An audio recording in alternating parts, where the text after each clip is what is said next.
আমি তোমার পুজোয় পাইনি ডাক রবি ঠাকুর 25শে বৈশাখ। বসে আছি একলা ঘরের কোণে, যাইনি ভোরে নন্দন প্রাঙ্গণে।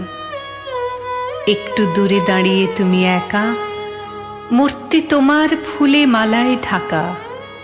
কত মানুষ, কত রকম মন, কত আবেগ কাঁপা সমর্পণ। বুকে তাদের তোমার ছবি আঁকা, নিজের মতো করে সবার খুব গোপনে রাখা। কত রকম কথার কলরব, কত নতুন কবিতা সম্ভব।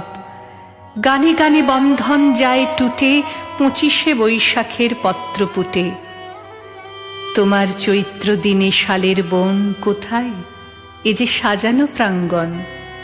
কত রকম স্তুতি এবং স্তব, তোমার জন্মদিনের মহোৎসব। যাইনি, আছি একলা আপন মনে, তোমার কথা গানের সম্মোহনে। একটি ধূপের শিখায় আঁকা ছবি, তোমার মুখটি, তোমার মুখটি কবি। একটি প্রদীপ, গন্ধে মৃদু একটি কনক চাঁপা। একটি মাত্র চন্দন টিপ, বুকের কাছে রাখা। একটি মনের বাঁধন ছেঁড়া, একখানি একতারা। নদী আপন বেগে, আপন আবেগে পথ হারা। তুমি আমার একার সঙ্গোপন, তুমি আমার নিভৃত সেই জন।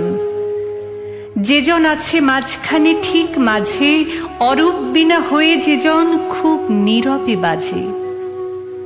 সেই নিবিড়ে নির্জনতায় তোমাকে সৃজন, একটি জনের মধ্যে পাওয়া সকল বিশ্বজন।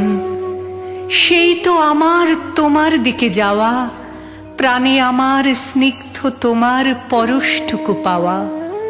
সেই তো তোমার জন্মদিনের ডাক, সেই তো আমার 25শে বৈশাখ। ছুঁয়ে আছি সঞ্চয়িতার পাতা, তোমার চরণ ধুলার তলে একটি প্রণাম রাখা।